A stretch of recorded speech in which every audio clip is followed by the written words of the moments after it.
తెలుగు రాష్ట్రాల మధ్య పరిష్కారం కాని భవనాల పంపకాలపై గవర్నర్ నరసింహన్ రేపు ప్రత్యేక సమావేశం ఏర్పాటు చేశారు. ప్రభుత్వ కార్యాలయాలు, ప్రభుత్వ నివాస గృహాల కేటాయింపు, వినియోగంపై ఏపీ కమిటీతో మంత్రి హరీష్ రావు నాయకత్వంలోని రాష్ట్ర కమిటీ చర్చించనుంది. రెండు కమిటీలకు గవర్నర్ సమన్వయకర్తగా వ్యవహరించనున్నారు.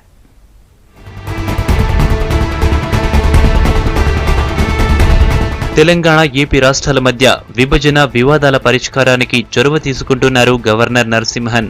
రేపు, ఎల్లుండి తొలిసారిగా ఇరు రాష్ట్రాల మంత్రుల స్థాయి కమిటీ రాజ్భవన్లో సమావేశమై చర్చలు జరపనున్నాయి.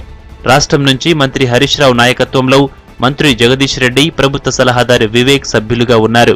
ఏపీ నుంచి మంత్రి యనమల రామకృష్ణుడి నాయకత్వంలో అచ్చెన్నాయుడు, కాలువ శ్రీనివాస్ సభ్యులుగా గవర్నర్తో భేటీ కానున్నారు.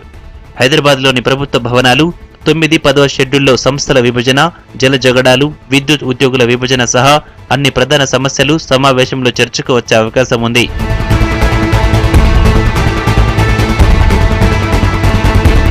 ఏపీకి చెందిన సెక్రటేరియట్ భవనాలను రాష్ట్రానికి ఇచ్చేయాలని మంత్రి హరీష్ కమిటీ కోరనుంది. పాత భవనాల స్థలంలో కొత్త సెక్రటేరియట్ నిర్మించాలని ప్రభుత్వం ఇప్పటికే నిర్ణయించింది. ఏపీ అవసరాల కోసం నగరంలో ఓ భవనం కూడా ఇస్తామని హామీ ఇచ్చింది. కొత్త భవనం నిర్మాణం పూర్తయ్యే వరకు బూర్గుల భవన్ కు సెక్రటేరియట్ ను, శాఖల కార్యాలయాలను తరలించాలని కూడా ప్లాన్ చేసింది. కానీ బీఆర్కే భవన్లో ఏపీకి చెందిన కొన్ని శాఖలు పనిచేస్తున్నాయి. వాటిని వేరే భవనాలకు తరలించే విషయంతో పాటు విభజనకు సంబంధించిన మరిన్ని సమస్యలపై రేపు జరిగే సమావేశంలో రెండు రాష్ట్రాల త్రిసభ్య కమిటీలు చర్చించనున్నాయి.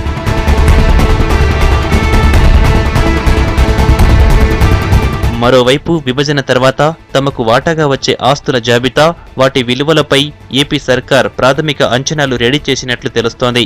తమ వాటా ప్రకారం పరిహారం చెల్లించాలని ఏపీ సర్కార్ తెలంగాణ ప్రభుత్వాన్ని డిమాండ్ చేసే అవకాశం ఉంది.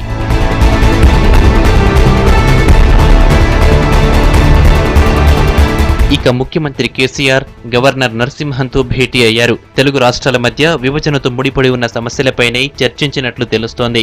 రేపు జరిగే రెండు రాష్ట్రాల కమిటీల భేటీపై కూడా గవర్నర్తో సీఎం మాట్లాడినట్టు సమాచారం.